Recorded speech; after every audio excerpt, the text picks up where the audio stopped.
Here we are then, Mark, 7 days on from when we last heard from you. Can you just give us an update on how the last 7 days has been?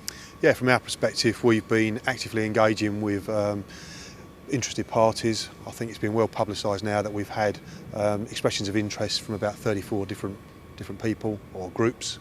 They've had an initial information pack and we're now receiving requests for meetings. So we've had the first meeting with a prospective buyer and we expect a number to follow. So how encouraged are you then? We are encouraged, however, in saying that, a number of those people will receive the initial information and then won't proceed any further. So we're still actively trying to get the fact that Southampton Football Club is up for sale into the marketplace and attract as much interest as we possibly can in the club.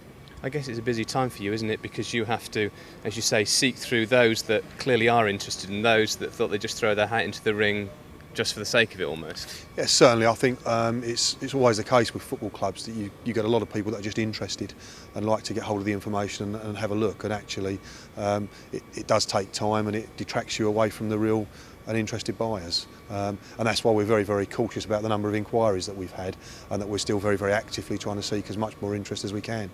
Now, last weekend, of course, that must have been, as far as you and your team are concerned, a step in the right direction, certainly as far as not the results, but certainly the support, your answer, your call to arms, if you like.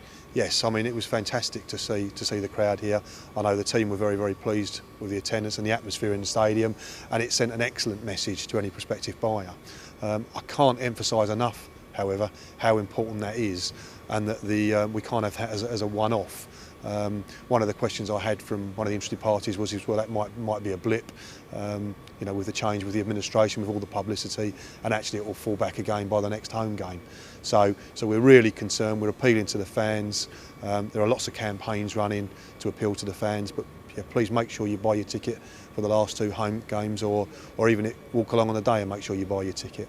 At the moment, sales are slightly disappointing for the Palace game. So, Saints fans, come along and get to the stadium and support your club. Now, playing devil's advocate, Mark, just for a moment, this has obviously been a topic of conversation in every pub, club, household, front room over the course of the last 7 days or so. What would you say to those people that say, well, OK, this guy stands in front of the cameras and gives us the worst case scenario. It's not quite as bad as that. He's just trying to get as much money, the administrators, out of doing what they can do as quickly as they can do it. Is it as bleak as you actually say it is? It is absolutely as bleak as we say it is, yes. I've tried to be straightforward, honest and to the point. This is about saving the football club. The action that's been taken is all part of a defined strategy. We have used the media to appeal to the fans, and the fans will make a difference. But yeah, no, don't sit in your lounge and think that this message is not a real one, because it is a very real one. And to those people that say, why should the fans put their hand in their pocket and put another £1 in the bucket when they're already buying a ticket for £20 or what have you? What message would you say to those? Well, it's simply about how much those fans want to see Southampton Football Club survive in their town and continue to play a part in their community, really. I can't be responsible or comment on why it's got to where it's got, and I know there will be a lot of feeling about that. My role is simply to say it is where it is and we're here to try and save it. And that needs the support of the fans to make it work and to make it a viable proposition.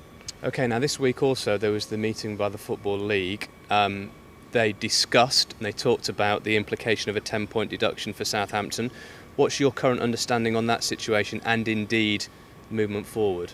Right, well, as has been publicly announced, they intend to instruct a firm of accountants to carry out an independent review of what's happened in relation to holdings and how that impacts on the Football League rules. We are prepared to cooperate with the Football League. We welcome, in fact, the independent inquiry, because it means that the Football League are going to look at it properly and with transparency. And we remain quietly confident that our interpretation is correct and that ultimately a 10-point deduction will not apply.